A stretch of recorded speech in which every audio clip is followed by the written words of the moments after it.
What's up? What's up? What's up? I want to welcome everybody to the Billy Graham Jr. TV show, and I appreciate everybody for turning in. I know you've had a great day. It's been a wonderful week for you, but man, do we have a treat for you tonight. Man, we have a gentleman that is going to change your mind. It's like a mind-blowing emoji. Just, guy has nothing but jewels. He's here to drop nothing but nuggets. He's into the business and credit restoration. And when you think about it, when it comes to budgeting your money and everything like that, restoring your credit so you can do the things that you need to do in life. But this guy has a couple of other secrets that hopefully he shares with us on this show. And if he doesn't, you know what I'm going to do best. Try to pull it out of him. Because you know and I both know the purpose of this show is to show you business owners and different personalities that are living in their purpose using the gifts that God gave them. And I know that they can help you learn to live in your purpose. So I'm not going to hold up the show any longer. I'm not going to keep this guy waiting. The guy stays in Georgia now. We'll talk about that on another part of this conversation. But all the way from Georgia, it is my good friend, Kenny Wright Gross. What's going on, my brother? How you doing, man? What's going on, Kenny, man? How you doing over there, man? Man, I'm feeling something like fabulous, man. Like I feel pretty good today, to be honest. It's been a good day. So for you to be feeling that good and having such a great day, something had to happen. You know how they say when somebody say they had a bad day, something happened. Besides waking up this morning, what happened? If I'm being honest, man, like nothing like specific today. It has to do probably more with just where I've been in the flow over the last few weeks. And so I just been very intentional about counting my blessings and appreciating every day for what it is, another opportunity. So, not trying to sound all deep, but like nothing like today. Like I didn't get like, the people that knock on the door like with a big check in their hand, or what I'm saying. Been waiting on the clearinghouse for a couple of years now. They ain't pulled up on me, but no, just been a good day, man. Like just truly blessed. Yeah, that's it, man. Nothing specific, but it's been a good day. Well, you're not alone. I've been waiting on that clearinghouse since my grandma back in the 80s and early 90s had me scratching. Exactly. Like, it's gonna be our day today, baby. Like I just knew for sure somebody in the family was gonna get it.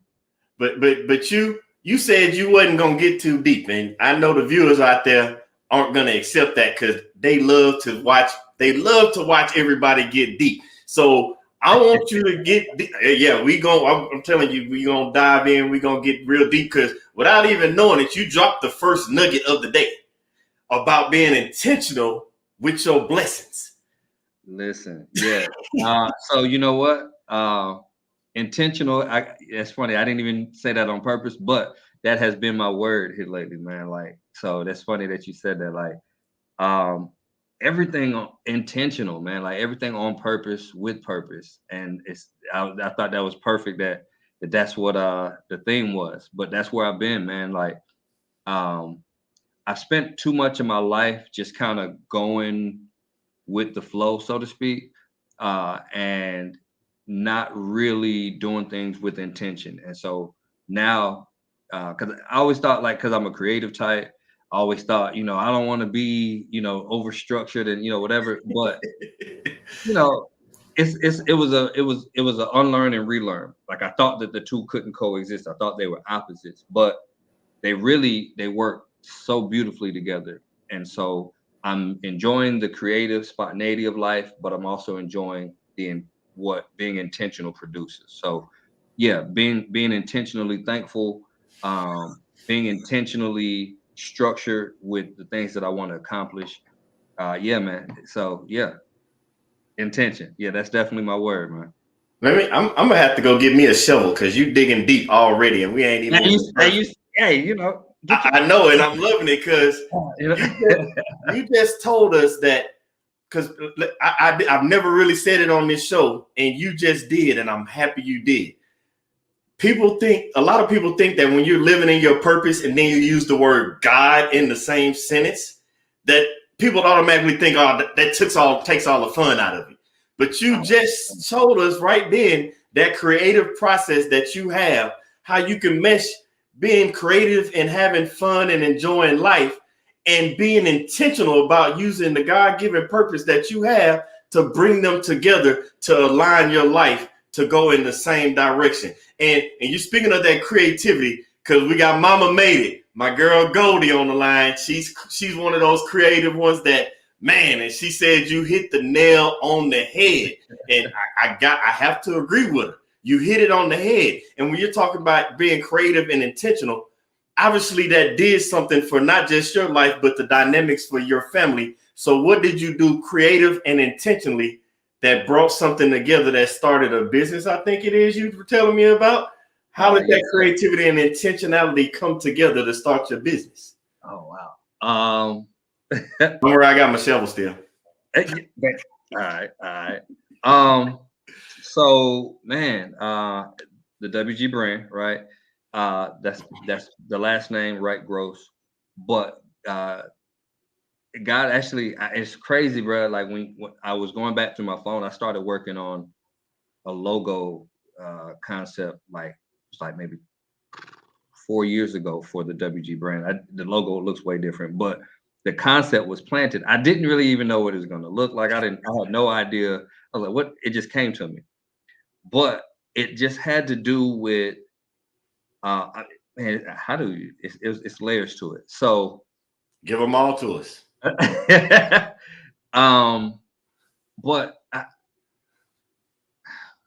there was a few pieces. One of the pieces was just looking at different companies that the products and services that we use that we're probably super familiar with, and the understanding that those brand and those companies are people's last names, right? Okay.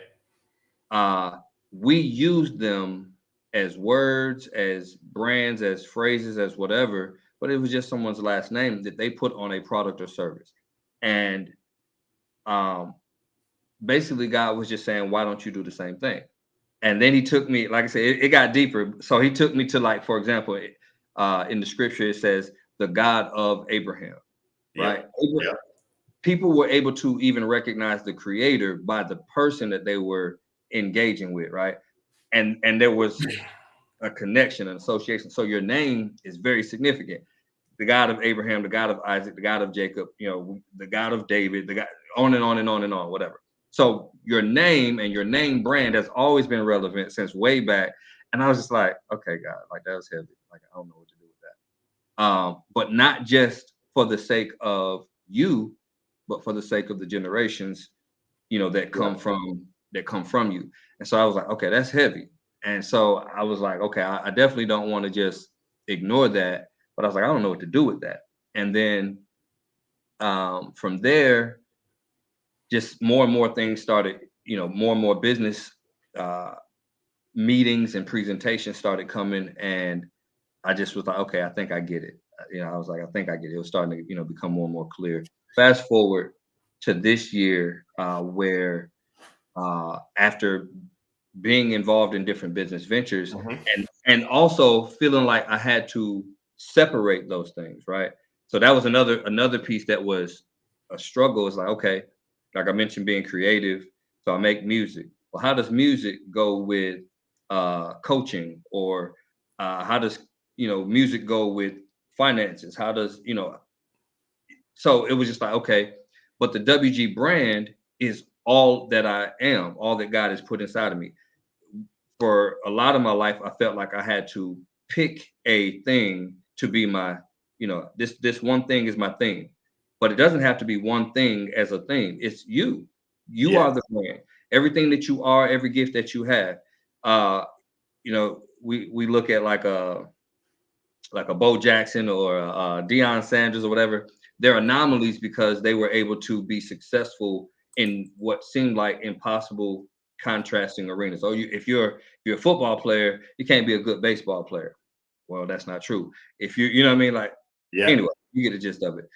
People have been in different business marketplace arenas, whether it be real estate, music, in the actual art, painters, things like that. I can think of all these people who have all these different diverse interests, and they found a way to make them work cohesively without being a conflict of the brand. So anyway, as God was working through all of that and helping me to understand that everything that I put inside of you don't have to just pick one thing. I want you to actually manifest all of it and walk in it, because that's part of your purpose. And this is going to attract this people group and allow you to be a blessing to them. And this is going to attract this people group and allow you to be a blessing to them. And some of them going to like all of it and, you know, whatever. Yep. So fast forward 2021, the opportunity was presented to me to get involved with my primary platform now, which is financial literacy, where we're dealing with budgeting and emphasis on credit restoration and credit building. And so I was like, okay, but does this really fit? He was like, I already gave you the answer. I was like, all right, cool. So I just was like, I ain't even finna play with it, ran with it, put it together, and it's been going since then. Now, out of this is birthing my coaching. Out of this is, you know, my consulting. I'm still connecting with my music, still just in diverse audiences. But hey, this is me. This is what you get. It's not like I have to put on one hat, then take that hat off, and then put on another hat. I am the WG brand. Everything that's inside of me, when you see me, what you pull on is what you're gonna get. So I hope that was No. You hit the nail on the head. Like that's what Goldie said. Like when you said the WG brand, you are the WG brand. So basically, you just told everybody we need to brand ourselves, not just because of us, but for the generations that are coming behind us. And when you said that, something popped into my mind. I thought about, like, me and my family, we love to eat Mexican food. And we go to the Mexican restaurant. Before we walk in the door, I swear to myself, every single time, I swear to myself, you know what? I'm going to try something different today at this Mexican restaurant. I don't know if it's going to be tacos, nachos, burritos. I'm trying something different. And then as soon as I sit down at that table, and you've probably seen this happen before, the waiter just walks by with that pan and it's just sizzling. And you're like, oh my God, that smells so good. And then you're looking all over at the person pan sizzling. It could be sizzling steak, chicken, whatever. And what do? Every single time I walk in, knowing I wanted to get something different, I order something that's sizzling, which is the fajitas. So what you're telling people to do by branding themselves, you're basically telling them that they need to sell the sizzle, because people want that sizzle that you have.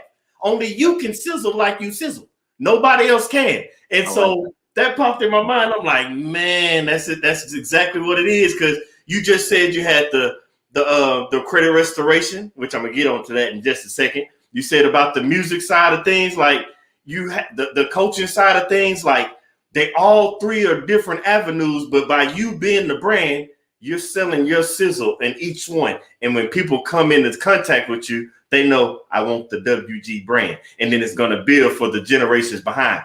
Now, with that, sell the sizzle. Sell the sizzle. Yeah. Hey, write that. Everybody take notes. Write that down. Yeah. You are the sizzle. Sell the sizzle. But you said the three different things. I know about the credit restoration, but you mentioned coaching. Yes. What kind of coaching are you talking about? Okay. So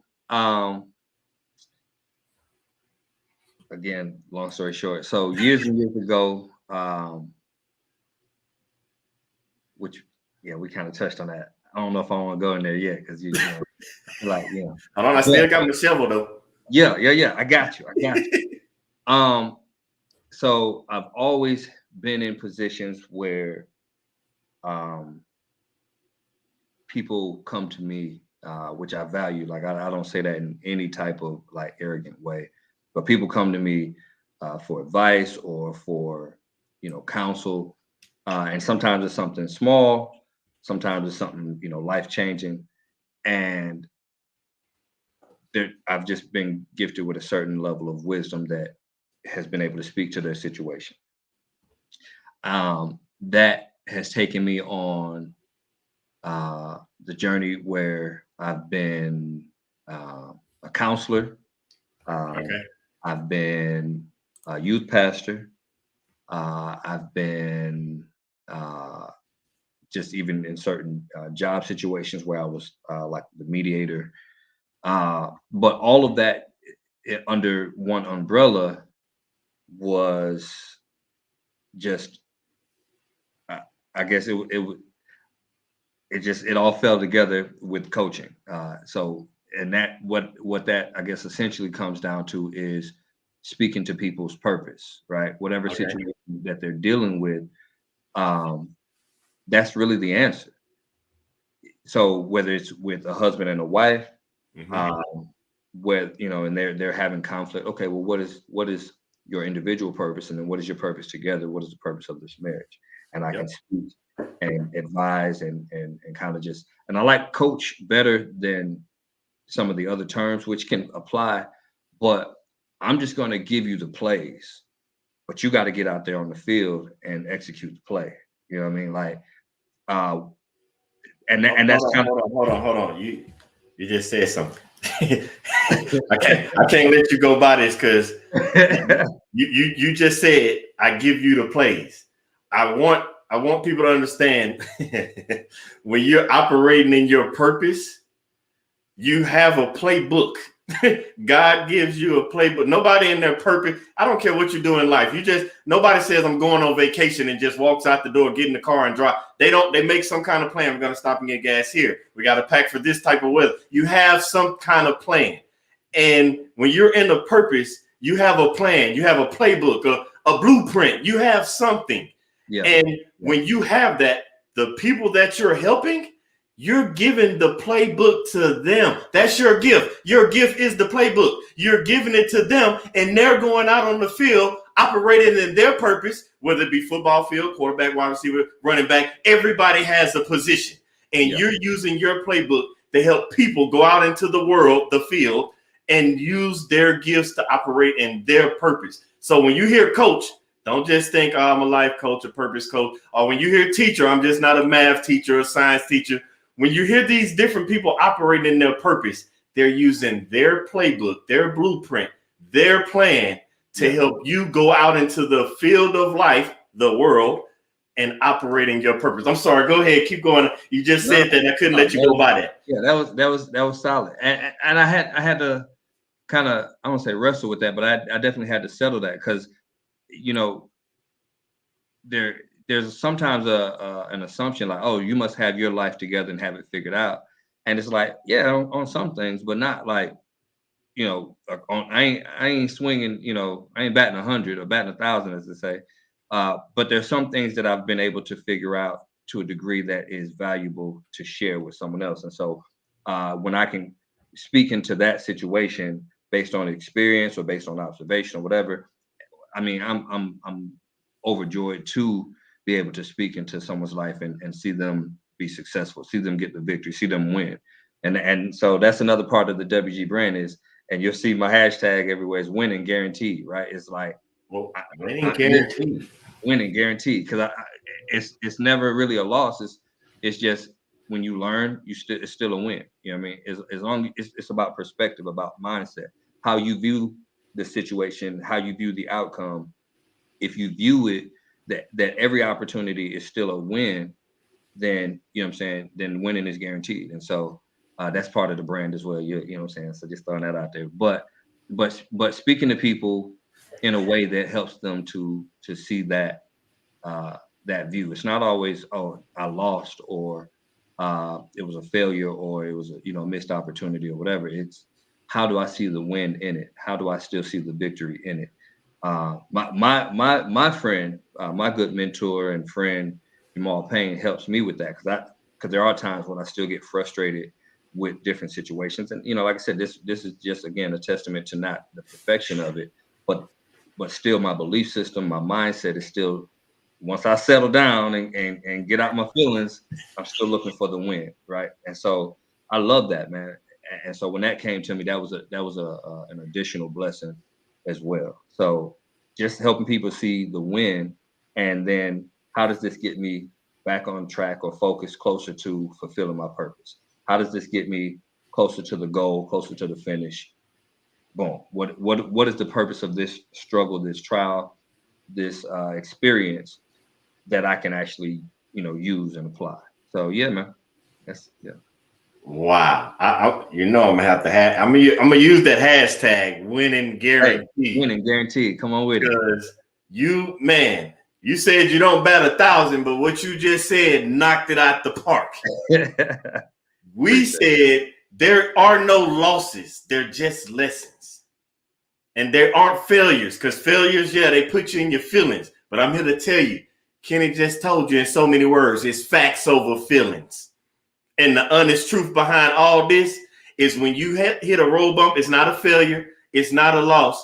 It's God showing you something to help you strengthen your purpose. And man, I know you're killing it, because you know our boy Ernest out there talking about you preaching. Let's go, WG. And my mama tuning in. She always there. You know, mama got to be there for the baby.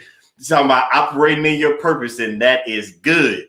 I'm telling you, man, you digging deep. But you did. I remember I told you we went on to coach. I heard you. You coached basically everywhere, from the church to the kids to the adults, and that led you into credit restoration and also budgeting.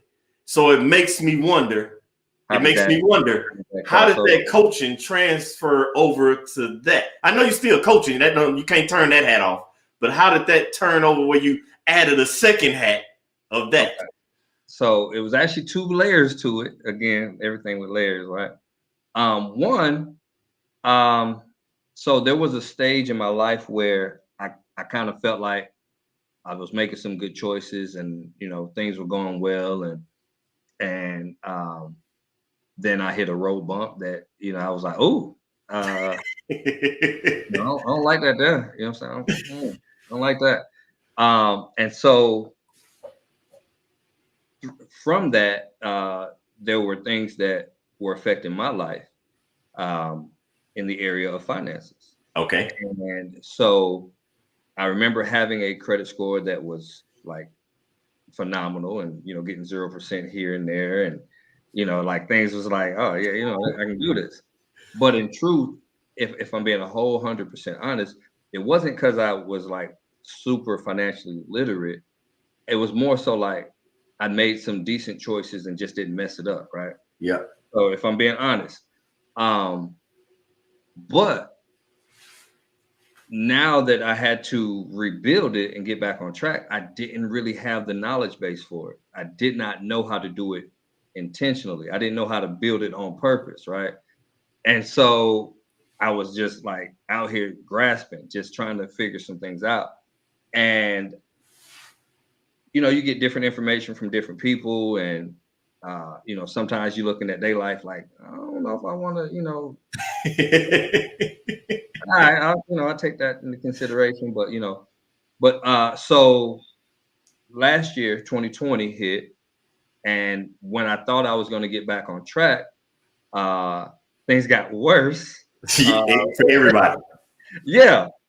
So it just left me really just like disappointed and broken, and a couple other things. I got back into the workforce, which I thought I was going to be free from some other business ventures that I started previously, which were also kind of, I guess you would say, loosely associated, but in the financial arena. I was doing insurance and stuff like that, and was building from there. I won't digress too much on that, but I had some good momentum that I really thought was going to carry me. Yeah. And just because of different shifts, that didn't happen. So then I'm back in the workforce. I also during that time had made a promise to myself that I would start investing like in stocks and things like that. Because I always knew I wanted to, but again, I just didn't have the knowledge base. So I was doing all this research. I probably was overthinking it, and I was dragging my feet. Ran into, again, not to hype him up too much, but it was the right connect at the right time. So reconnected with my friend Jamal, who I didn't know had gone to school he was a finance major, and so we've hung out. I mean, over the years, I don't know how many times. We just never talked finances, and so it just came up one day, and I was like, bro, I just really want to punch you in the chin right now. Why you ain't been telling me this? He was like, it came up. So true story. Like I was like, wow. So we started talking, and he was telling me, some very valid information that I felt like I needed. It resonated with what I had been studying. And I was like, okay, this is what I need. And then he says, plus I started going to credit restoration, et cetera. So I can help you with the, all that baggage that was carrying over from the past. This will help you with that. It'll also help you with you're not having to work 2 and 3 jobs, which was, that was stressing me because I'm away from my family. Yeah. I'm a big family man. I'm a father. I got, that many of them. Whoa. Time out. You're not finna flash past it. got that many of them. We're not finna run past that. You said some stuff before you told us that you got 10 kids. You said some stuff. So yeah. So I'm not even feeling like, because we keep it honest over here. Yeah.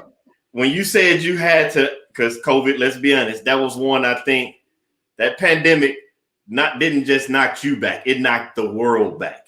Right. And at that moment in time, people had a decision to make. They could either lay over and do nothing, or they can get up and do something.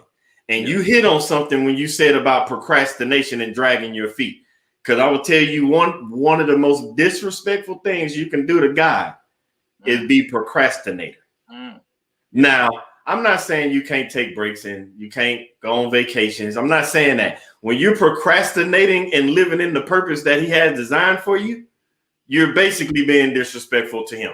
And you said you weren't going to be disrespectful. So what did you do? You had that vision of you didn't want to return to the workplace, but you knew in order to get from there to here, you had to do something, which was move your feet and not be disrespectful. So you joined the workforce, but I see why, because with 10 kids, you can't sit around. Because when you look in that mirror, you see your 2 eyes, but you also got 22, including your wife, 22 more eyes looking back at you. They don't want to see you sitting on that couch being a procrastinator, because now that disrespect just went from being disrespectful to God to not, because you said you're a family man, to not owning up to the thing that you said you would do when you and your wife made kids, which was be the provider and the head and the leader of that household. So you couldn't sit back. Right. And you had to get on your purpose, which, go ahead, dive into it, because I got some more, but you got something else you was about to say that I was finna pick up on. I mean, so I guess to narrow in on that, it allowed me to get my time back, and to be present. Right. One of the, and I didn't make this up. I thought I did, but I seen it a few other places. But presence over presence, right? Say it again. Presence over presence. No. Say it one more time for the people, because you don't realize Frankie out there laughing because he's having a great time, and my Mama Draper sitting out there talking about, wow, that's deep, and Usher time in with the don't be disrespectful by procrastinating. So I need you to say that very clear for the viewers so that they get what you just said, because that's a nugget right there. So yeah. Man, yeah, I'm laughing at these comments. I seen Usher C4C. Shout out to maybe we'll circle back to that. But yeah, no, we're going to we're going to. You go ahead. You gonna keep dropping nuggets. I'll bring you back around. All right. But yeah, man, like being present is way more than any present that I can purchase for my children. There it is. Presence over presence, and so I wanted to be there. That was something that I promised even before I had children, is that my children will know a very interactive and present father. I'm not just going to make them and then just be, gone somewhere. And so that was mandatory. But I also know, like you was talking about, like I still got responsibilities. These bills not going to pay themselves. Nope. And so I had to do what I had to do until the opportunity, which is, what I'm doing now, presented itself. And so when it presented itself, I was like, it hit all the boxes. You know what I mean? Check down the list. I was like, that's it. It allows me to take care of my family. It allows me to be present with my family. And it allows me to operate in my gifting of teaching and pouring into people. But also it solved the need for what my financial situation was, which was, my credit score had plummeted. And so I needed the services anyway. And then also my friend who's involved already is going to be there. So there's a partnership there, which is something that I was telling God, I was like, man, I've done these other ventures. And I've had some success. Like I did decent. Like, I'm not, not gonna cry, but it didn't sustain. There were some pieces missing. And one other thing that I had been talking to God about was having people around me. I've learned the value of not being the smartest person in the room. Whew. Say that again for him. I've learned the value of not being the smartest person in the room. And so for so much of my life, and again, I'm thankful that people can come to me. And I'm thankful that I've been able to be a blessing and have answers and pour into them. But also sometimes we need to be poured into. We need to sit down and take notes. We need to have somebody point out the vulnerable spots or the chinks in our armor, right? Because that chink in the armor is really where that's where you can get killed. Right? I mean, like that's where it's over with. Like everything else is protected. All they got to do is find that one vulnerability, and then it's a wrap. And so I was super, super thankful that prayer was answered. That I was connected with someone who could speak to me from an honest perspective, as my friend, as my business partner, who can give me the tools that I need if I'm missing something. Hey, bro, have you considered this? Have you given thought to that? Maybe your mindset on this, maybe your perspective on this isn't where it needs to be. And so then I can just be like, okay, take me a moment, because when you're the guy and there's no one there to really give you checks and balances, I mean, if there is a vulnerable spot, you just kind of learn to operate with it, and you never really address it. Hey, I'm winning over here. I'm just winning over here, and just I deal with that later, but that becomes February 31st, and it just don't happen, and so I was very thankful for that. So not only did the opportunity, but the pieces that came with it, the system that came with it, the mentorship that came with it, the brotherhood that came with it, all of that was a package deal. And on top of that, could be home with the family as needed, could still be present and involved as needed. And then on top of that, I get to still be a blessing and help as many people as possible. And I was like, okay, God, how can I say no? This is a no-brainer. You can't say no. Everything fit. And so I was still working because I'm just like, okay, I'm gonna build this up gradually and then make that transition. But it didn't work out quite like that. The job was getting in the way of my purpose. I was waiting on you to say it because I could see it. Yeah. So connected with we went to, I know what it was. We went to convention and met. So it was bad enough that my brother was there with me and that kindredness, but to go and there were hundreds and hundreds of people like-minded, purpose-driven, living it. And that synergy was there, man. That synergy was so crazy. Like you could just feel it in the room. And then to go back to work. So Monday morning, so after that, Monday morning, everybody in there, their spirits are low, they're dragging their feet, Yeah.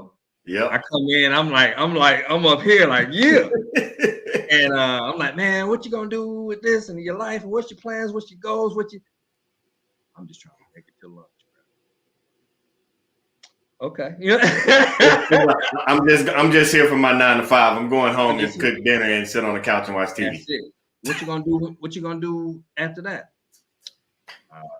Boom. And then, like I said, I had gotten several promotions in a short amount of time. I knew my next promotion was going to have to wait. I knew that the bigger promotion was actually going to have to be when someone else retired. Yeah. There was maybe one more lateral move that I could have made that, would, but honestly, it wasn't going anywhere, you know what I'm saying, to a point where it would have, it just wasn't sustainable, right? And it wasn't fulfilling. Exactly. So Tuesday comes. And I was just sitting there and look, and then like all these ideas were coming. I was like, man, okay, I'm writing it down, because I'm trying to, and I go back to work, write it down. By lunchtime, I called baby. I said, listen, I don't know. I don't know if I can do it. And I told her what I was thinking. She said, you feel strongly about it? I said, I do. She said, okay. I was like, okay, like that's it. She was like, okay, I trust you. I'm gonna support you. If you feel like that's what it is, then that's what it is. All right. You just said something right there. Yes, sir. You just told people, make sure you got the right support system in your life. Absolutely. Because your wife, if she would have said anything else, you probably would still be sitting at that job. Very likely. But your wife, by supporting you, she understood what Goldie understood. Sitting in that job was not gonna get you, what she say, the 33rd of Neverary. You weren't going nowhere with that job. Because you said it about being the smartest person in the room. And I want people to understand this. So throughout life, you're gonna have mentors, you're gonna have people that help you out, pour into you. It's a saying that says if you're the smartest person in the room, that means you're in the wrong room. And I disagree with that saying so much. Because if you are the smartest person in the room, who's to say it's not your turn to pour back into the people in that room and take some of those people to the next room with you? But instead, the world tells you, if you're not the smartest person in the room, you're in the wrong room. And last time I checked, all the smartest people and the richest people in the world, they have left us in a certain situation, and we're looking at them like, how can you do this? We got people out there that's worth $300 billion. They can change the dynamics, but you told them to leave the room. I'm telling you now, if you're the smartest person in the room, that doesn't mean you necessarily need to leave the room. You need to help those in that room that want and need your help, because let's be honest, not everybody's going to want or need your help. Some people are comfortable not moving their feet. They're comfortable being procrastinators, but there are those in that room that need you to pour into them the same way people pour back into you. But I want you to understand, because you said it and you hit the nail on the head earlier. You have to pour back into yourself. You cannot continue to pour back into others with an empty jug. Once you're empty, you have nothing left to pour. So you have to remember to continue to pour back into yourself. And that all started, you know how that started? That started with what you said in the beginning of this. Presence over presence. Yeah. Because what people don't realize, many of us, we hold on to the baggage from our past while trying to look at our future, but we're not living in the present to help those around us that need us to pour into them. So let go of the baggage you got from your past. Stop staring so far into the future. There's no problem having that plan, that blueprint for where you want to go, but don't just look so far that you're not in the present, pouring into those and pouring into yourself to help you get to that next level. Now, I don't know if everybody out there knows. I will ramble on until the 33rd of Neverary. I can go. I will go. But Kenny, you said something about living in your purpose and leaving the job. You already told us the one hat, coach.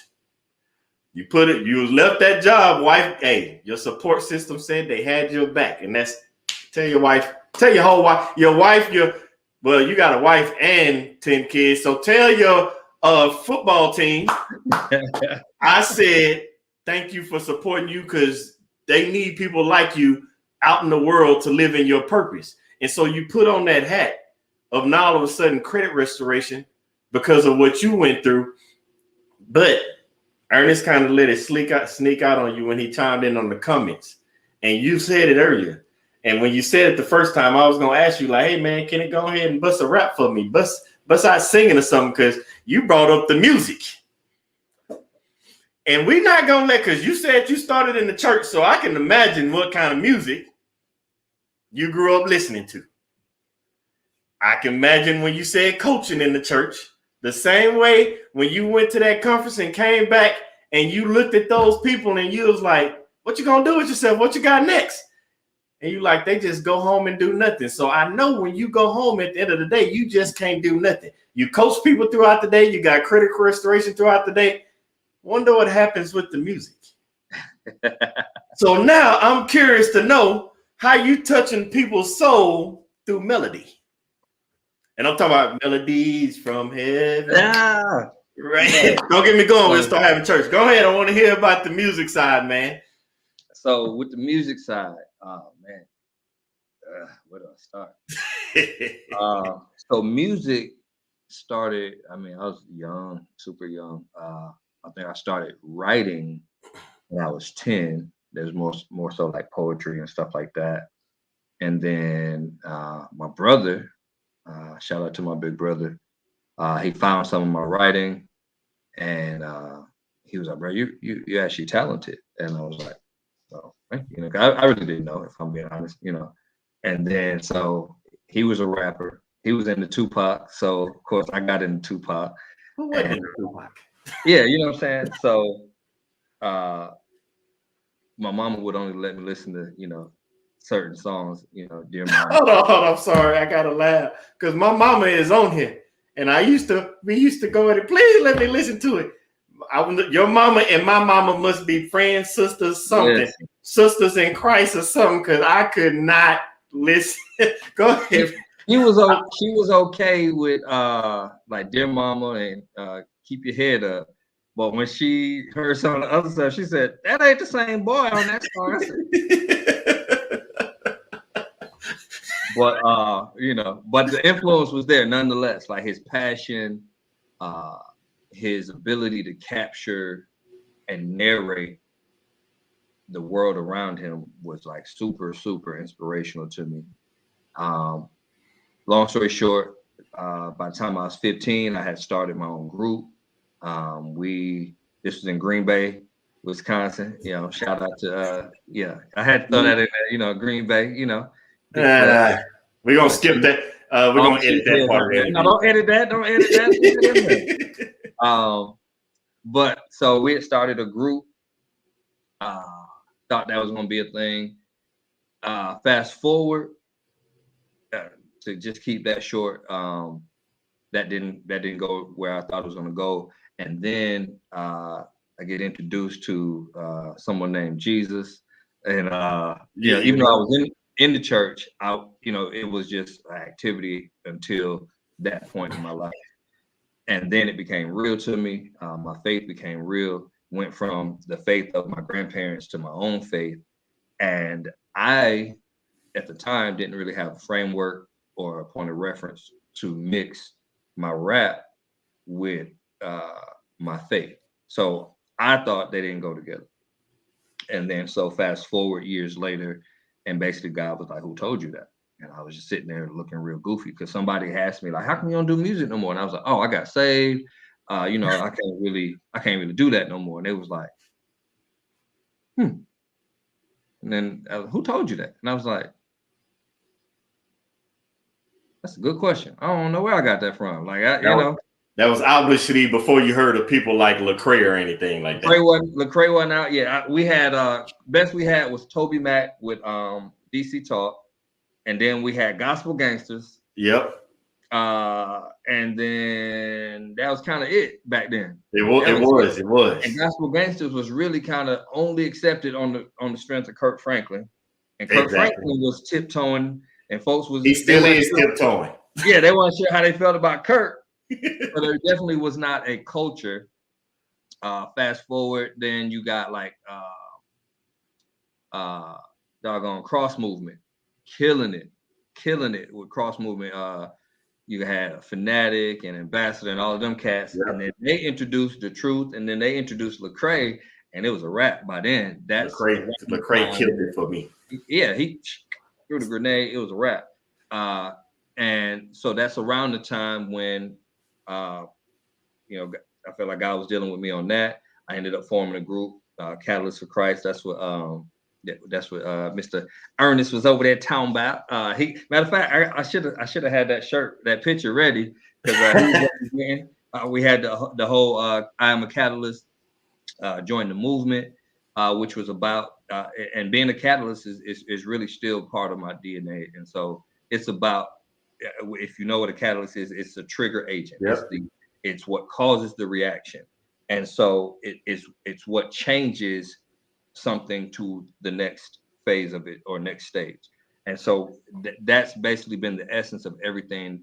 I wrestled, Ernest, you're gonna probably laugh at this, but I wrestled with actually just using that in my credit restoration. It was still gonna be like C4C, but it's like Catalyst for Credit or something like that. I don't know. Some people might have. It might be better you stuck with the WG brand. Yeah, it's a little bigger than, but there's still gonna be C4C. I was like, nah, I think that's but my goal in everything that I do has been to have an impact, right? To go into a situation, and when I leave, it has been changed for the better. That has been something that God instilled in me around that same time when I was 19 about purpose. Because I wrestled with that. So as a writer, here's something that's, so not only do I write songs, but I also used to write short stories and stuff like that. Oh, wow. In school, we had an assignment. It's a writing assignment, one of my best classes, but they wanted us to write not fiction, but realism. Basically, where did we see ourselves in the next 10 years? I failed the assignment because I really had a block, right? I really did not see myself making it to 25 years old, which is just crazy. That wasn't crazy. That wasn't crazy. It was based on the environment and based on the blinders that I had been, that had been presented to me. I could not see beyond that. My vision was impaired. Exactly. That's the better way to put it. So you're right. But so based on that, I sat there and I just couldn't come up with. I was like, I could just make something up, but I was like, I want to take it, seriously. And then, so my teacher gave me an extension. I was like, okay, cool. So round 2, I sat there and I cried. I cried because I was just like, I really don't have a vision for my life. I'm like, that's, you know what I'm saying? Like so it rocked me. So at 19, and we talked about this, a transitional point in my life where, I thought, okay, I'm a man now. 19, that's, you kind of like 19 isn't really a number that people talk about. Like 18 is kind of a check mark, and then 21. Yep. But 19 years old, I just thought that certain things would be established. I had a good job. I had gone to trade school. I was making good money, but I didn't feel like I had purpose. And so part of my 18 to 19, I was just wilding. And then part of it, I had a very memorable encounter where I went to, I was visiting my grandparents in Arkansas. And I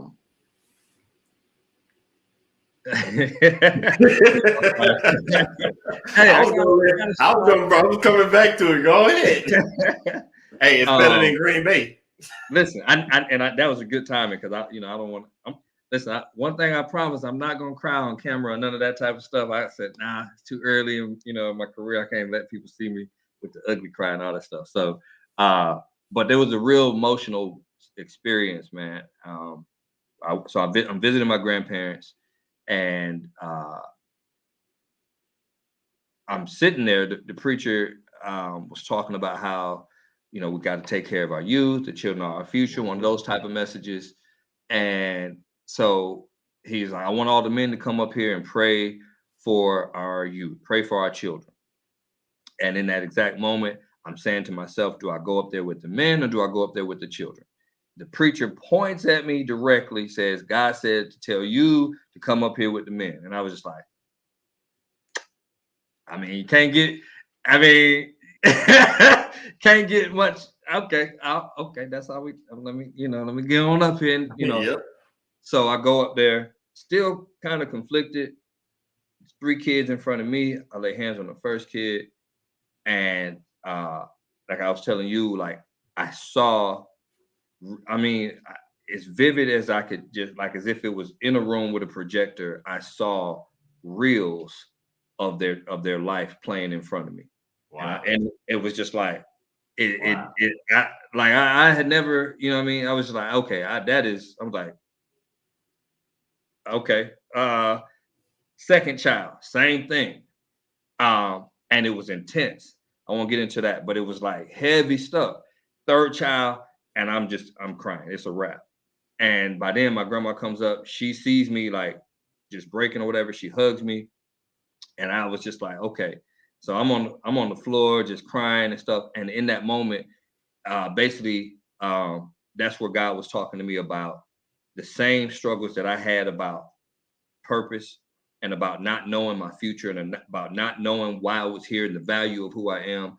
Those are the same things that I'm going to help other people discover. I'm going to be able to speak into people's life and show them the treasure that's inside of them. I'm going to be able to guide them. I'm going to be able to coach them. I'm going to be able to help them to walk in that. And so that's when it started. I still didn't understand it fully. I'm not going to pretend like I got up and just was on fire and took off, but that was the catalyst moment for me. Wow. That changed, how I went forward with everything else that I did. And so throughout my 20s, I was involved with several different ministries, to include the one that I started, which was Catalyst for Christ. We were traveling to different churches. We was on the verge of being up there with a couple of name-worthy people. Real life, we were really on the brink of some things, and I'm so grateful for the experience. And it was impactful, and I loved it. I want to throw this in there. This fits here. I also had some struggles though, because I was doing a lot of volunteering for stuff, which had to do with my perspective on finances, and on my gifting. And some of that was, from church experiences and stuff like that. I felt like, just do everything for free, do everything for God, and it'll just somehow work its way out.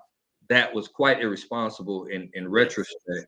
And so looking back, there were obligations and duties that I had to my family that I was not fulfilling, in the name of ministry, which I now, again, can admit. And so anyone that I'm talking to, I would encourage them, hey, no, that's not necessarily how to, you can't just do everything for free when your baby needs diapers and, bills got to pay. You know what I'm saying? You just made me think of something. Come on with it. Cause you've been chiming in and you've been hitting nuggets all night. And I know it because everybody out there from Goldie talking about preach. You already saw Frankie already on you talking about it was fire till you brought up them Green Bay. But you went through and told us about your passion. You told us for all these 3 different hats you're wearing. You told us about your presence, because you're just saying about your family, like you're giving your gift away, which God wants us to. But you got to look at being the present to know that I still have to take care of my family, even though you are operating in your purpose, because it's not financially right. Because you the business of the budget man, you're the credit restoration. You just told us about the presence. You told us about all the passion you got for your gift and all this helping you live in your purpose. You just told people out there right now that they took out the wrong PPP loan. You got the wrong PPP loan in your life, and you wonder why you can't live in your purpose. Because you're not living with your passion of what you want to do, what God put you here to do. You're not being in the present that God wants you to be because you're holding on to the baggage from the past, trying to get to the future, and you're not living in the purpose that God wants you to live in. Wrong PPP loan. You need to come on back over to this side and join us with Mr. Kenny Wright Gross and get on the right PPP loan. Because that's what he does with budget and credit restoration. That's what he does with his music. That's what he does with his passion and purpose coaching. I'm sorry, I had to chime in there because I dig it. I'm feeling it. You dropped so much right there, but it's well, let me rewind because I don't want that to happen. Before I go any further, before I say anything else, I want you. Can you take a minute or two just to leave everybody out there? Drop something that they need to know. I don't care what it is. I don't care what it is. Take that minute or two and drop something for them to know. Let's get them back on the right PPP loan. Man, if I was going to give a summary, the word would probably be stewardship. And the reason for that is because, like, in all the conversations that I've had, my oldest son, KJ, he's phenomenal, man. Like, he's gonna take the WG brand beyond. I mean, it's gonna be beautiful. But I talked to him about stewardship, and when you dissect that word, stewardship is connected to kingship. Mm-hmm. And so, if we are to be kings in our realm, right? We are lowercase kings under the big K, capital K king, right? Everything that we do is management, stewardship, it's kingship. So your finances falls under that. Your family falls under that. Everything falls under that umbrella. So for me, it is very improbable and illogical to call myself a king or to call myself really a man or head of household if I'm not managing all of those things. Exactly. So I guess if I had to summarize it, that's how everything came in. My gift, I want to steward that. I had songs that I was sitting on, I recorded them, and I was like, well, I don't know how I feel about putting it out because of X, Y, and Z reasons. And so I just nope, it's time, put it out. So I did that. I have there are books which we talked about that are inside that I said I was going to write. I'm going to do it. I will not leave this earth with all of these things inside of me. They will all, to the best of my ability, with everything within me, I will leave all of this here because that's the purpose, right? I'm going to leave here empty. And so I am, so this year, I just said, I'm going to do it. Everything that I have ever thought creatively or that is connected with my purpose, every bit of it, I'm going to put it out in some way. So that's it. If I was going to summarize everything, when you leave this earth, leave here empty, leave here knowing that you left it all on the field, that every bit of your purpose had the opportunity to manifest. And it wasn't held back because of you not being a good steward, or it wasn't held back because you didn't have the faith, or you didn't have, whatever it took to execute it. So I never thought I'd be doing, credit restoration and budgeting and things like that, but it fit, and it was part of my purpose, even though I didn't see it previously. But now I understand that it's just about stewardship. And so I'm going to teach those things to everybody that I can get the opportunity to sit down with. But yeah, that's my best summary if I can do that. And you summed it up nicely. You dropped nuggets in there when you did it as well. But in order for you to continue to give out this gift to everybody, can you please tell the audience how can they get in contact with you? Probably the easiest way is just hit me up on Facebook. It's Kenny Wright Gross. I also have my the WG brand business page on Facebook that I'm building. And then, I don't mind even if you want to just call or text me 414-676-4938. That's me, real person. I'm gonna talk with you. And if I can be a blessing, if I can add value, then I will do so more than willingly. And that's it. Man, Kenny, man, you have been a blessing for us tonight. Now, I appreciate you, man. I hope you know we bringing you back on this show. we coming back on this show. So We appreciate everything, man. We hope you continue nothing but blessings to you. Continue living in your purpose, passionate on to others. Don't go nowhere because I want to talk to you right after the show. But until then, my brother, I'll see you on the other side, man. Thank you so much for having me, brother. I appreciate you. Truly. Man, Kenny came through. He said he don't normally swing 1,000%, but he was knocking it out the park tonight. He killed it tonight, man. We could not have gotten that information from no other person. Man, as you see right now, continue to tune into this channel. We thank you so much for joining in. We'll be back next week, next Thursday, 8 o'clock Eastern, 7 o'clock Central. We're going to have another guest coming, knocking more stuff out the park, dropping nothing but nuggets to you, because we want you to start using your gift to live in your purpose, because that's our whole goal in life. We want you to what? Live in your purpose, with purpose, on purpose. Remember that until next week. Until then, I'll see you all next week.